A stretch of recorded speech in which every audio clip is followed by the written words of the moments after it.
Hi, this is JB Portillo with Bella Vista Community Television. Welcome to the show.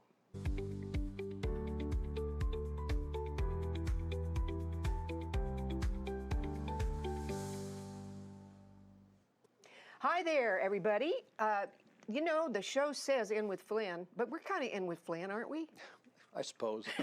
Okay. My guest today, and it's so nice to have you back, is Chief James Graves. He's our police chief, and he does an amazing job with his department, and I'm really glad to see you again. Well, thank you. Thanks for having me. I'm glad to be here. Yeah. You know, there's an awful lot of folks that are new to Bella Vista. I mean, 600 homes built being every Sure. year, you know, blah, blah, blah. But so people don't really know you like we do. So why don't you kind of start and tell us a little about your background and when you joined us? Sure. I came to Bella Vista in 2017. I'd spent 25 years in law enforcement in Tucson, Arizona. Hiring there in 1992, I rose to the rank of captain. Still wanted to work about 10 years in law enforcement, but wanted to leave Tucson, wanted to do something different. So, like I mentioned, I hired on here in 2017. I've been here since. Came out here with a good portion of my family and my wife. Just been doing work with the department, trying to build it up and trying to modernize it and make it a better police department. I came here, it was a very good department to start with, but it was smaller. The city was relatively young. I think a 10-year city at the time. It had been a city for about 10 years. And we've spent the last 8 years now just doing a lot with the department, adding personnel, adding equipment, adding capabilities, building a new police station. As you can see, that's we've been in that for a couple years now, and that was a big success. And so that's kind of where we've had our focus thus far. Yes, and it's a great facility. You know, I'm in there a lot with the city councilor because I go to all the city council meetings, and I always see you there standing in the back. Sure. So tell us a little bit about you. You had how many were here when you first came on, and how many have you now added to the When department? I first came on, I think we probably had in the area of 30 or so officers.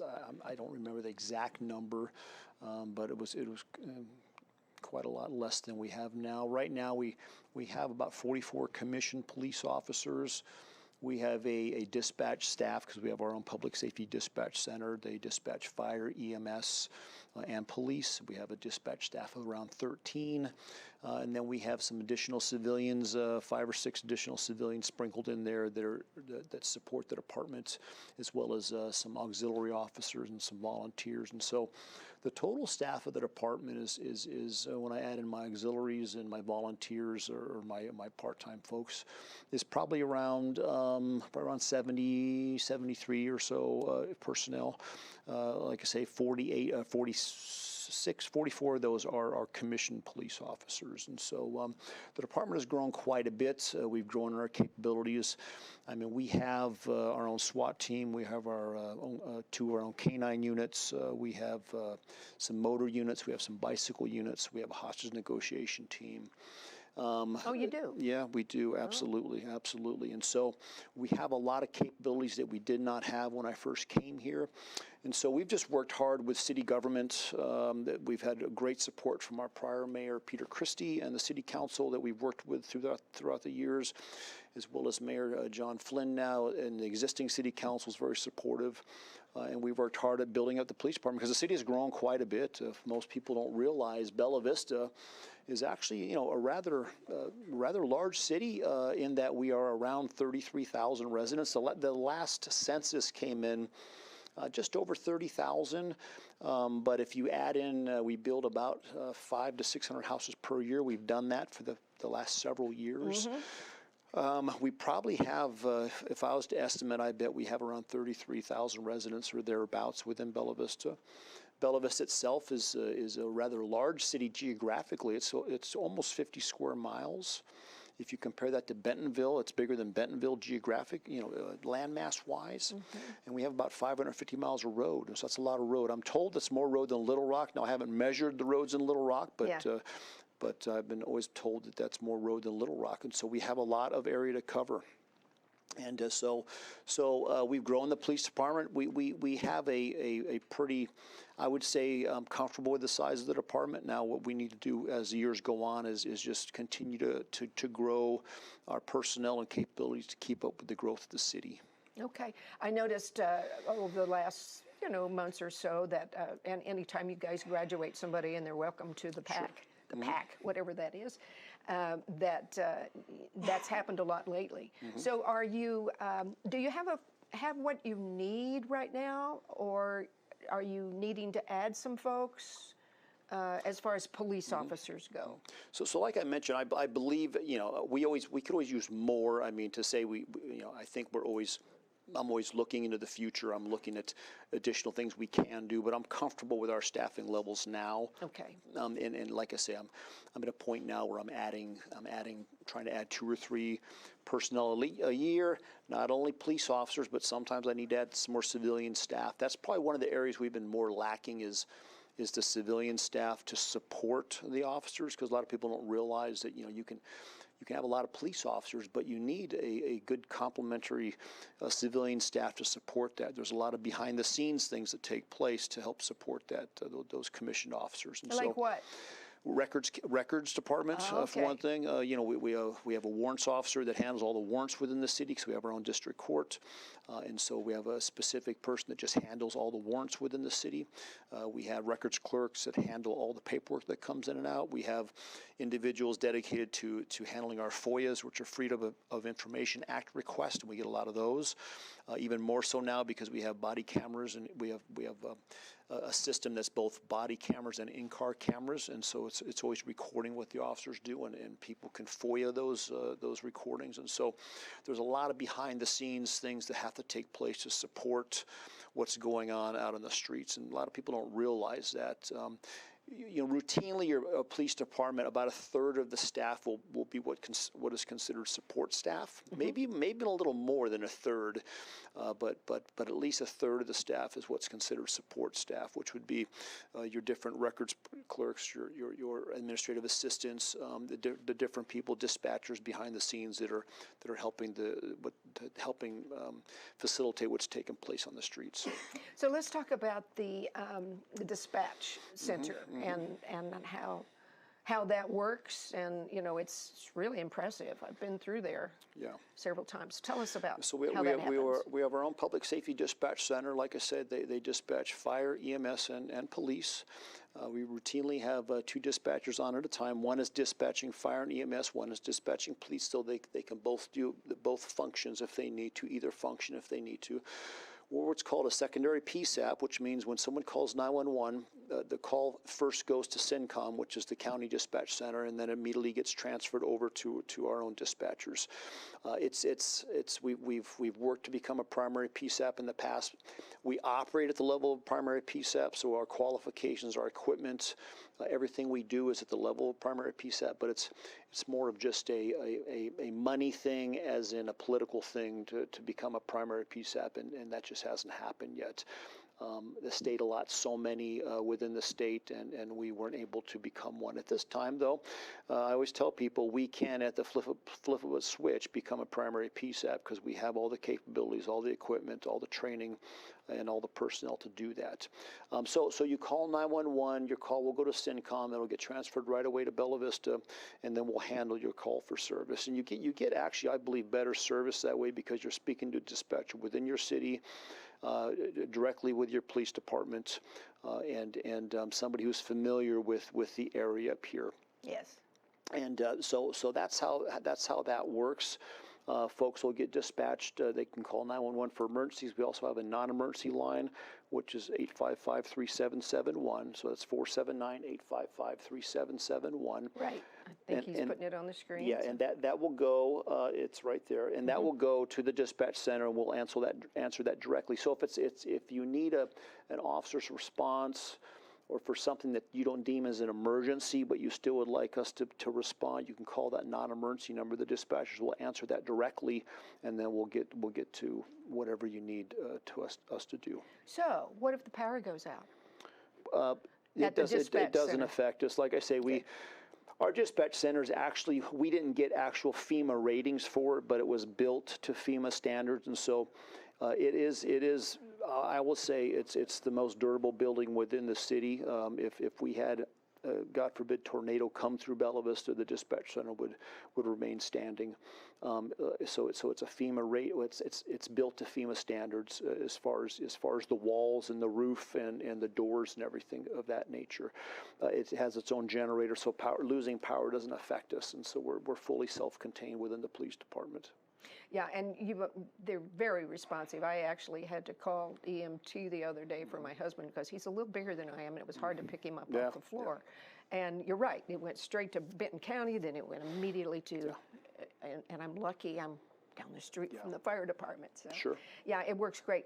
So I also know that you have under your area the animal control. Yes.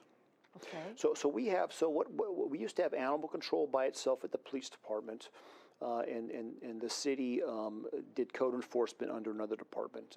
About a year ago, the mayor came to me a little over a year ago and asked if we would put code enforcement under the PD, and I think it belongs under the police department. So I of course said sure we could put code enforcement under the police department, because my officers handle code enforcement anyways at times. So if there's times when code enforcement officers aren't available or animal control officers, my officers will go out and will handle that stuff anyways. And so because it's an enforcement action, I believe it belongs in the police department. So we've folded code enforcement within the police department, and then my animal control, we folded them all together. So now we really don't strictly have an animal control officer. We have 3 officers that do code enforcement and animal control, because animal control issues are code issues as well. Of course they are. And yes. so now we have 3 officers that do all code violations of that nature within the city. Okay.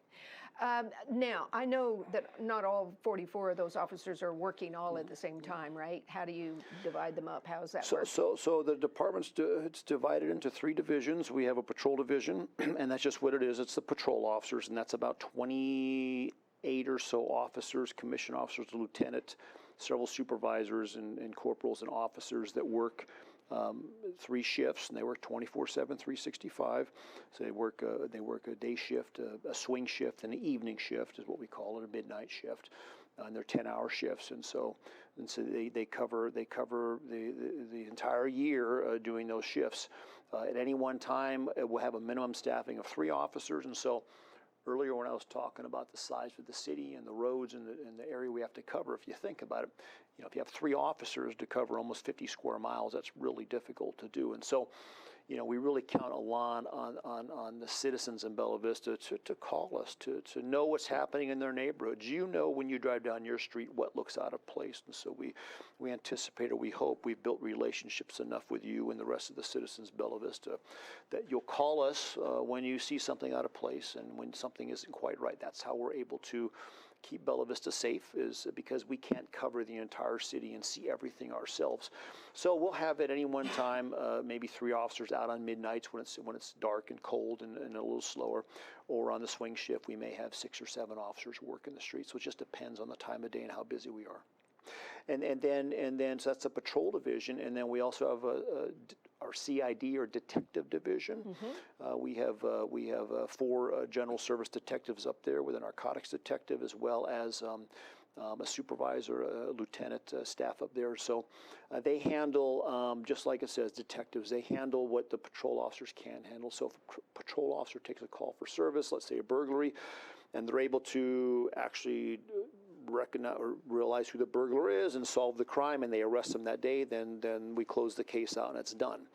If they can't, then it gets sent to the detectives, and they take a look at it, and then they look at the evidence, they look at the report and the different whatever evidence we do have, if it's different witnesses and or video or something like that, then they'll go out and hopefully make an arrest eventually. So the detectives are following up on the crimes and the calls for service that patrol couldn't complete or finish themselves.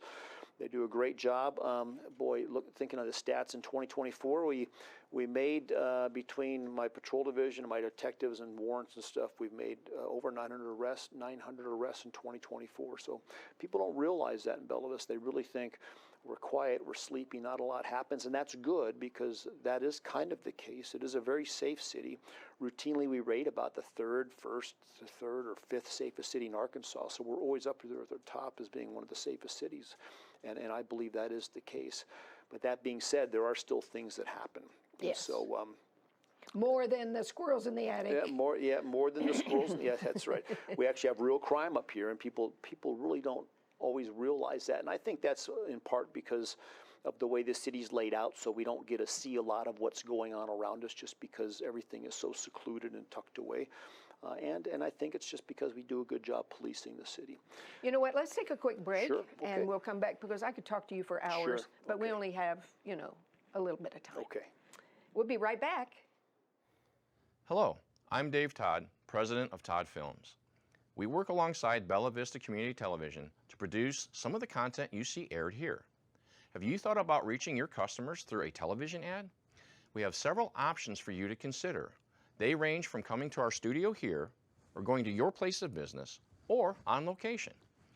Once you have your commercial, Bella Vista Community Television has several options for you to consider for airing your commercial. Do you have a live event that you would like to capture on video? We also offer live production packages that may be of interest. Please continue to tune in to Bella Vista Community Television. We hope you are enjoying this program. And now back to the show. Hello, welcome back. It's JB again, talking to my favorite police chief. You know you're my favorite, right? Yeah. Probably the only one you know. Probably, but okay, that's fine. No, seriously, I feel very safe and comfortable with you and your staff in Thank the you. city.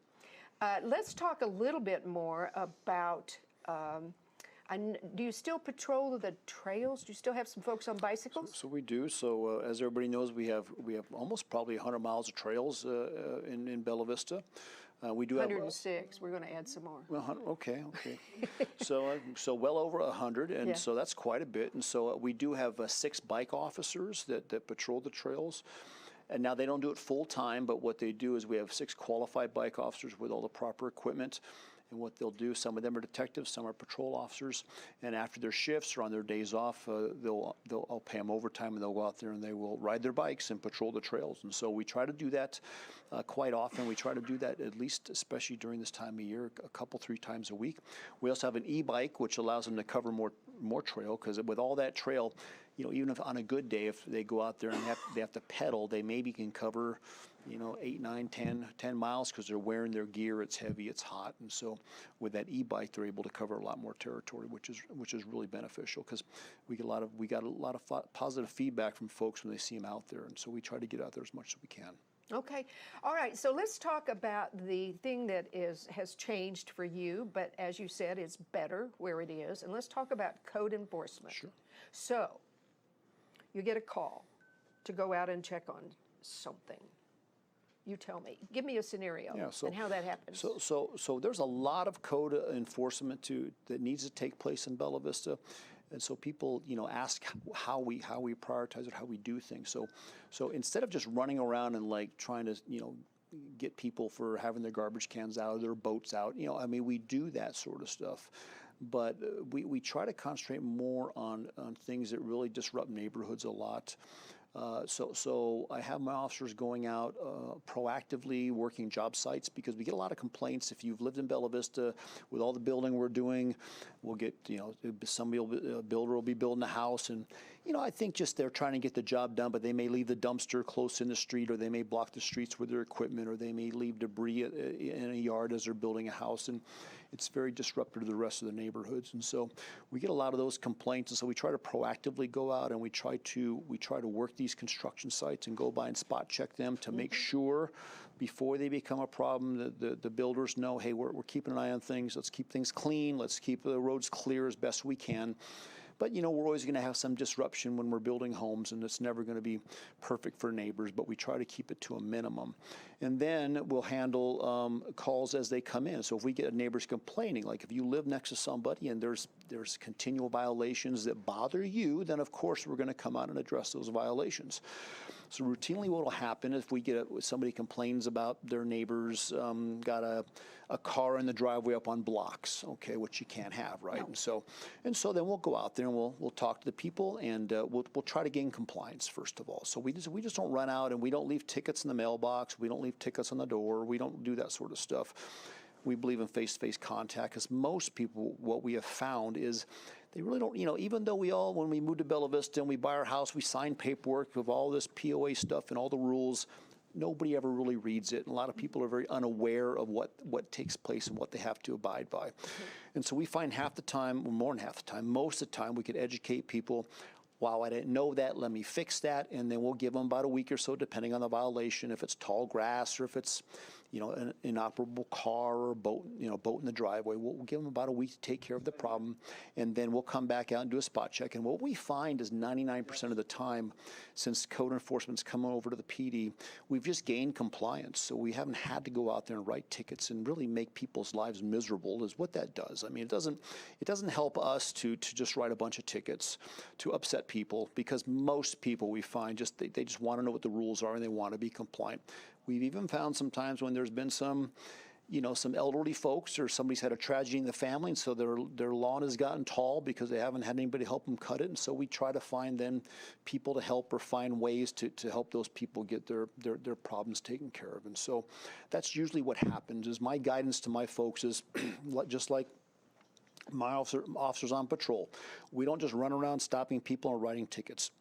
The goal is to gain compliance, and so if we can change drivers' behaviors, then we won't write a ticket. But a lot of times, sometimes people need a ticket, and we'll write a ticket. But that's not our goal. Our goal is to change behavior, and so we're very successful at doing that. I ask you this every time, and you just look at me and shake your head. Would you please do something about those pickups with trailers behind them that drive over the middle of the line? Oh, yeah. Well, I mean, we we get a lot of that. I mean, the roads in Bella Vista are very narrow. They're very windy. They were built at a time in these neighborhoods when I think cars were a lot smaller. And so, I mean, I live in Bella Vista. I have the same problem. This time of year, you try to drive home and you got to squeeze your way past the trailer that the mower just came off of that's mowing your neighbor's grass. And it sets out this much further than your car. It's difficult.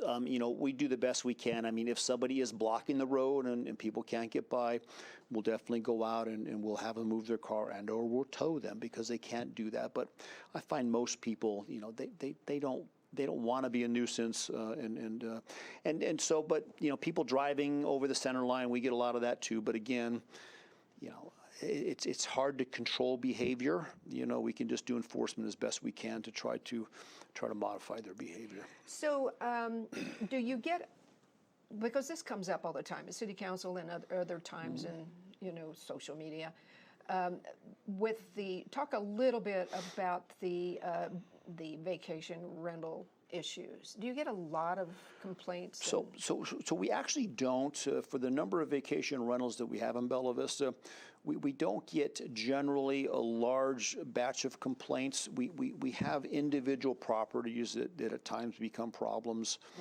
because maybe those individuals who own those properties aren't abiding by the rules or aren't being good neighbors, and so we deal with those on a case-by-case basis. But I don't want to make it sound like, it's not a problem for people, because there are people that come to council who truly are, they live in a neighborhood that has 3 vacation rentals, and I wouldn't want that either. I understand that, and that could become quite disruptive.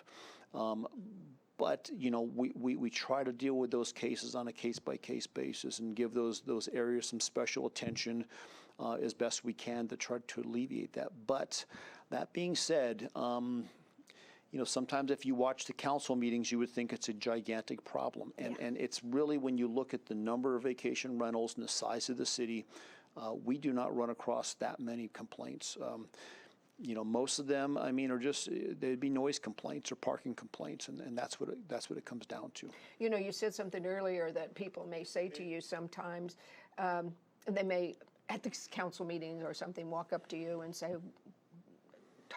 do a complaint there, and the first thing you say is, did you call us? Yeah, so when people come to council meetings, I sit in the back of all the council meetings, and they'll talk about a problem in their neighborhood, whatever it might be, vacation rental or another problem.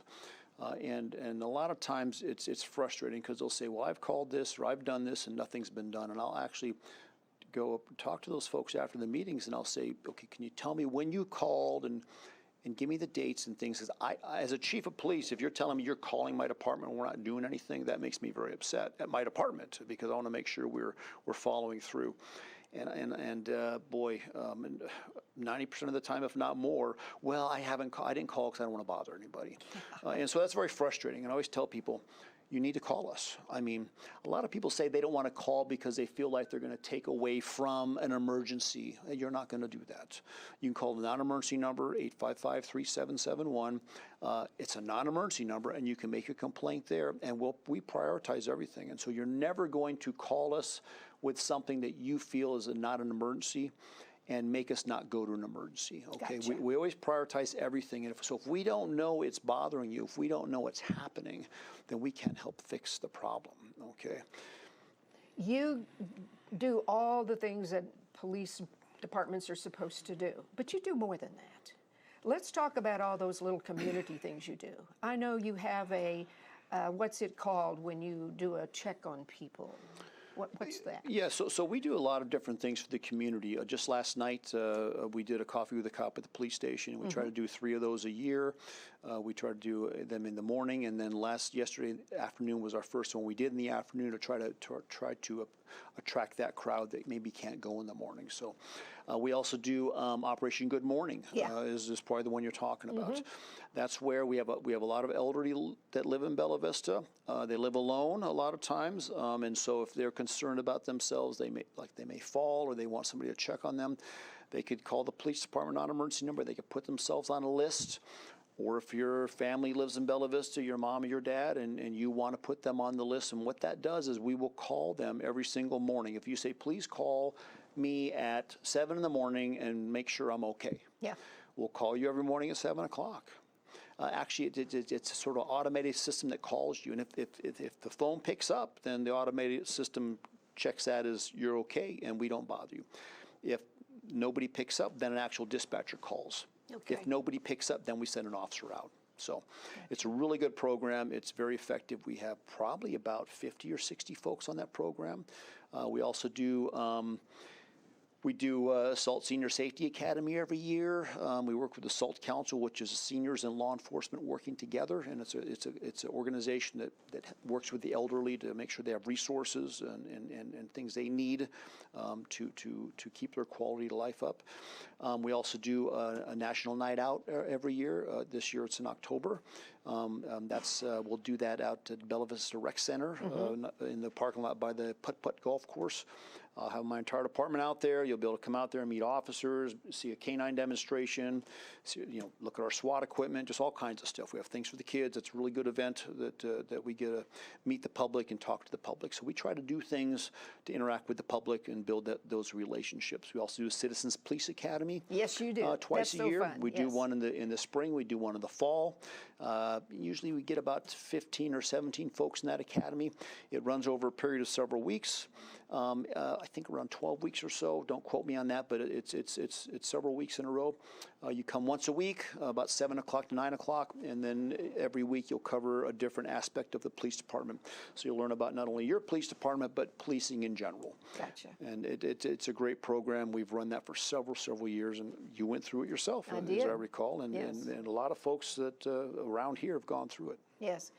Okay, so we just have a few minutes left, but not that you guys aren't my favorite, but let's talk about my favorites, the canines. Okay. Let's talk about them. Sure. What, you have 3 now? Yeah, so we had 3 canines. We just retired one. We have 2 canines now. We have 2 Malinois. They're general working canines, and so they're both for tracking and for apprehension. They do some drug work as well. Nico is one of the canines, and Rip is the other canine. And they're great dogs. They are force multipliers for a police department. So a canine officer to me can do a lot. They can do the job of 3 officers sometimes. They've been very successful in different apprehensions and trackings and finding things for us and finding drugs for us. So they're really good tools for the department. The 3rd canine slot, I'm mulling over not filling it right away and looking maybe in the future of getting a solely a tracking canine, more of a bloodhound or something like that. That's strictly, our canines, they track, but not based off your scent. They track based off the human pheromones that we give off when we run or we're agitated or we're scared, okay? And so when someone runs from the police, the canines are able to track them based on the fear scent that they're giving off as humans, and so they're not tracking them based on their individual smell. We've had some elderly folks walk away in Bella Vista, Yes. you know, that we've had trouble finding, and a lot of times we need a true tracking canine, and so we're thinking in the future of getting something in that category to help find those folks when they walk away. So you're thinking of everything. Yeah, we're trying to. Hey, listen, always enjoy talking to you. We're going to have to not make it like a year in between visits. Whenever you want me. Yeah. So, one last thing. We've got an event coming up on July the 3rd.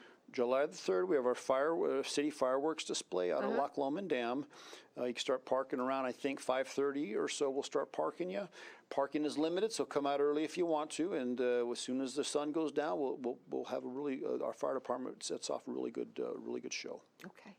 All right. Any last words? Not last words, but for that's today. It. Thanks for having me once You again. betcha. Thank you, everybody. Mayor Flynn will be back next month. He is in Little Rock right now with the Municipal League and learning all the new things that are happening. And hopefully some of our city council people are with him. So we will see you next month. You take care. Be safe.